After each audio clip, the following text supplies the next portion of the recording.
Salut à tous, j'espère que vous allez bien, bienvenue dans cette nouvelle vidéo pour une review de l'anime Hell's Paradise, disponible légalement sur la plateforme Crunchyroll. À l'heure où je poste cette vidéo, l'anime est en cours de diffusion, 4 épisodes sont déjà sortis. Pour l'instant, je n'ai regardé que l'épisode 1, mais je vais très vite dévorer la suite parce que ça promet d'être super intéressant. Le manga dont l'auteur est Yuji Kaku a été prépublié dans le Shonen Jump Plus du 22 janvier 2018 au 25 janvier 2021 pour un total de 13 volumes, merci Wikipédia, et c'est actuellement Mappa qui est en charge de l'anime, studio d'animation que l'on ne présente plus puisqu'il s'occupe aussi de l'Attaque des Titans, Shingeki no Kyojin et de Chainsaw Man en passant par Jujutsu Kaisen. Mappa normalement c'est gage de qualité. Pour vous mettre un peu dans le contexte, sachez que je ne connaissais pas du tout Hell's Paradise avant la sortie de l'anime. J'avais vu quelques images à droite à gauche, mais c'est tout. Au vu des visuels, j'avais vu quelques épées, je pensais que c'était un manga sur un samouraï, une sorte de Ronin, un truc un peu terre à terre en mode Kenshin le vagabond, alors que pas du tout, rien à voir. Dès le début de l'épisode 1, j'ai été surpris par la dimension surnaturelle du protagoniste, puisqu'on le voit en train de se faire exécuter, sauf que l'exécution ne se passe pas comme prévu.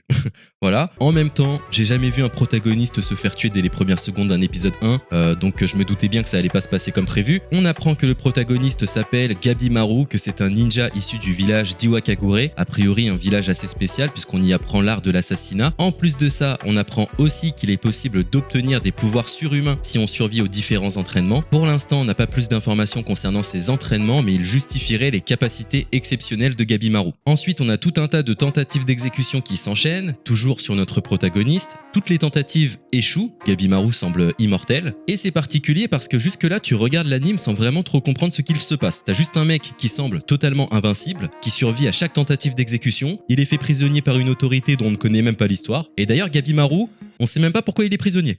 Je sais pas, c'est comme ça. Tout ce qu'on sait, c'est qu'il y a une femme qui assiste à toutes ces tentatives d'exécution, qui prend énormément de notes en rapport avec tout ce qu'il se passe. On dirait qu'elle rédige une sorte de rapport et qu'elle est super intéressée par Gabimaru. C'est d'ailleurs à travers cette femme que l'on obtient la plupart des informations sur la situation et sur Gabimaru, parce que jusque-là, Gabimaru, c'est juste un mec immortel, un peu blasé de la vie, qui rechercherait la mort d'après ses dires. Finalement, l'histoire se déroule petit à petit. On apprend que s'il s'est fait arrêter, c'est parce qu'il a tenté de quitter son village, ce qui est interdit, et qu'il s'est fait trahir par ses anciens compagnons lors d'une soi-disant mission orchestrée par le chef du village. Il explique qu'en tant qu'assassin, il n'a pas de rêve et que son passé ne l'intéresse pas. Il se considère un petit peu comme une arme. D'ailleurs, son surnom serait Gabimaru le Vide, en référence au fait que ce soit un assassin sans état d'âme. Au départ, on ne sait pas vraiment pourquoi il a souhaité quitter son village, puis finalement, il raconte son histoire à notre chère femme preneuse de notes officielle. Je dis ça parce que je sais même plus si on connaît son nom à ce stade de l'histoire, mais je crois pas. Et en fait, Gabimaru, il explique qu'il était le ninja le plus fort du village,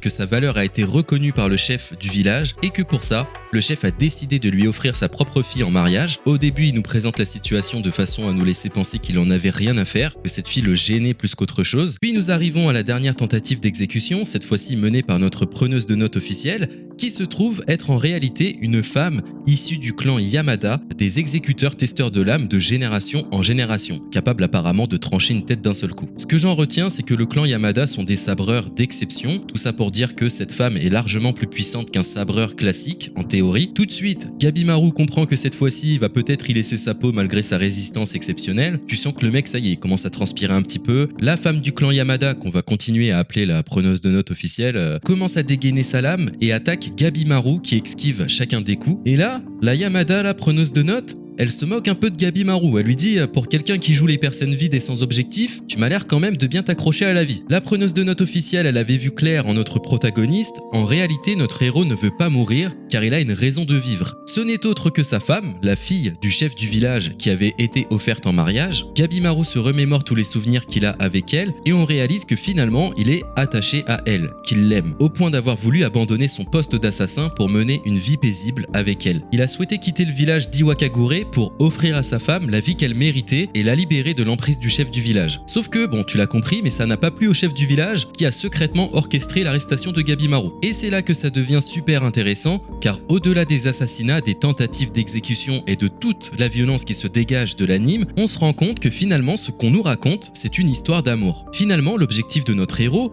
Gabimaru, est de retrouver sa femme et de lui offrir une vie meilleure. Toute cette histoire confirme les pensées de notre preneuse de notes officielle, je sais toujours pas c'est quoi son nom, qui voyait en Gabimaru quelqu'un de bon dans le fond. C'est là qu'elle lui explique son plan. Elle lui tend une lettre de grâce officielle qui amnistiera tous les crimes de Gabimaru, ce qui lui offrira une sorte d'immunité diplomatique permettant de pouvoir aller récupérer sa femme sans encombre. Mais en échange de cette lettre de grâce, Gabimaru doit l'accompagner au paradis, une terre paradisiaque.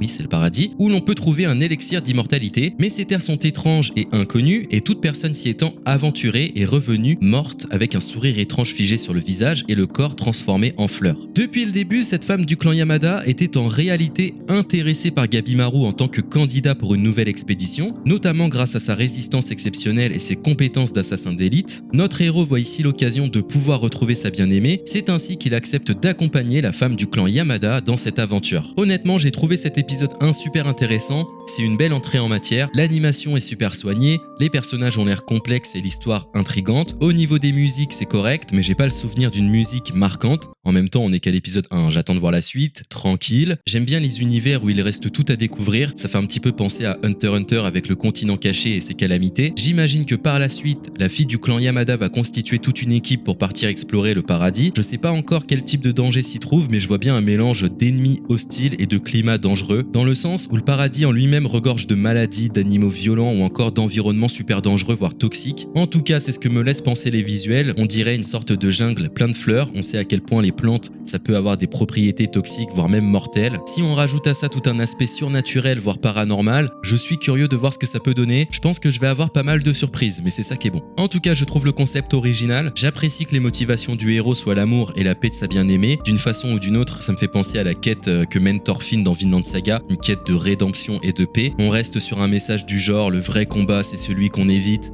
Même si je me doute que la baston il va y en avoir quand même pas mal dans Hell's Paradise. N'hésitez pas à me partager votre avis sur Hell's Paradise. Est-ce que l'histoire vous a convaincu? Quelles sont vos attentes pour la suite? Bien évidemment, je vous invite à vous abonner à la chaîne pour continuer à suivre les reviews. C'était la Pomme Noire, ciao ciao.